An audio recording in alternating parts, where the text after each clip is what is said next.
Hello Agnès, welcome to Tonalités de Femmes. Agnès, you published recently a book about your life. How would you translate the title in English?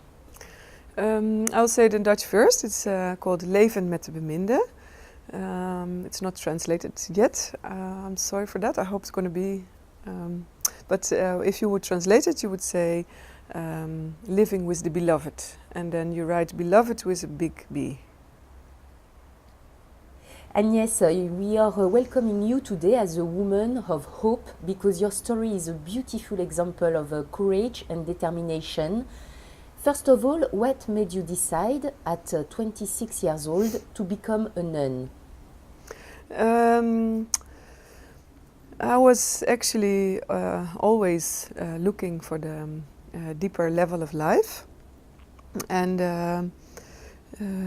I was looking in Buddhism, and I was looking in many directions, which still also inspire me, all of them. But finally I also was inspired by Christianity, by the pure form of Christianity. And a friend of mine, she invited me to the monastery for a weekend because they had a guest quarter. And then I was just very deeply touched, and it was I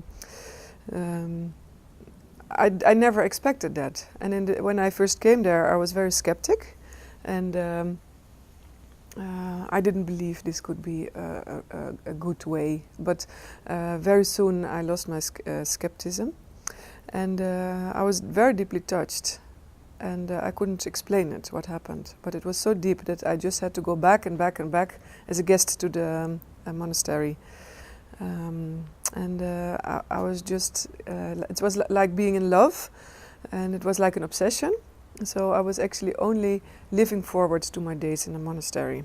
But because I had a boyfriend, I didn't consider that it could be my way. So, but in the end, I was deciding with my boyfriend, which I lived together with that time, that we why we don't have children now, and we said okay, why not? We were already 8 years together, and we was planning to stay longer together. But then when we decided that, then I got really depressed, and it lasted 2 months, and it was like I was living under a big dark cloud, and I didn't understand what was happening. And then just one day I started, it was like a volcano explosion. And I was crying and crying and crying, and then it just came out. I just want to go to the monastery. And then I understood why I was so depressed, because that was actually what I wanted. And also my depression was straight, it was completely over.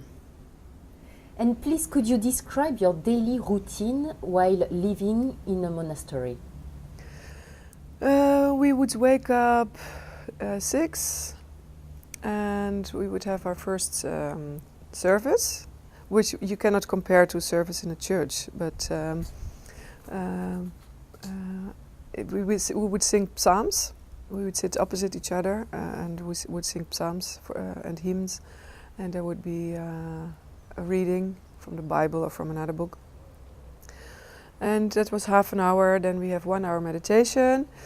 Then again we have a small service, 20 minutes. Then we would have breakfast in silence. All the meals were in silence. Then we would work. 12 o'clock again we would go to also the work would be in silence. Then 12 o'clock we would have a service again in the church. And for 20 minutes then we would have a warm lunch.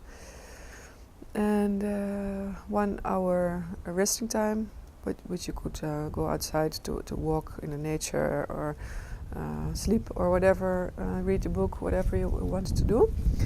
And then we would have 2 more hours working, and then we would have recreation, which is half an hour sitting together with all the sisters and talk and laugh. And sometimes in the summer we would play volleyball, we would play cards. Anyway, we would have fun together.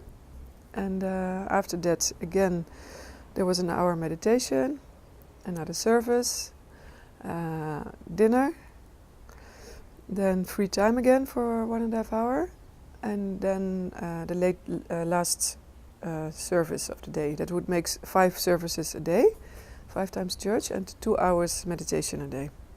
Agnes, you took the decision after 10 years to return to civilian life, and today you are the mother of 2 children.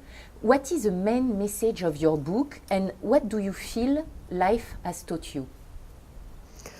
The main message of my book, that's a difficult question. I think to live your life as it comes to you, and to be happy with it, to be happy with simplicity, to know about the source which you have in your own soul, in your own heart, which is the source of silence, the source of God, the source also of joy and peace. And if you connect with that, and if you can really love yourself and accept yourself as you are, I think you can have a happy life. Whatever also difficult things which you can have, which you can face in your life. What I learn, I think, is that life is happening to me, that I cannot make my life, it happens to me, and that my happiness, I cannot find happiness by always wanting to make things, and to want to make my life different, and to have more and further travels, and more money and a bigger house, and etc. etc. So I think I learned that happiness is actually a state of your soul, of your heart. And I'm still trying to live that, which is challenged every day, which is not so easy. Agnes, is there a city or a country in the world you never visited and would like to discover soon? I would love to go to New York, where my sister actually lived for a long time, and soon she's going to live there again. And I never had the chance to visit her because I was with the small children. So that would be nice. But actually there's many places which I would love to go. And especially I would love to go to nature places. Thank you very much, Agnes. Thank you, all the best. Okay, it was a pleasure.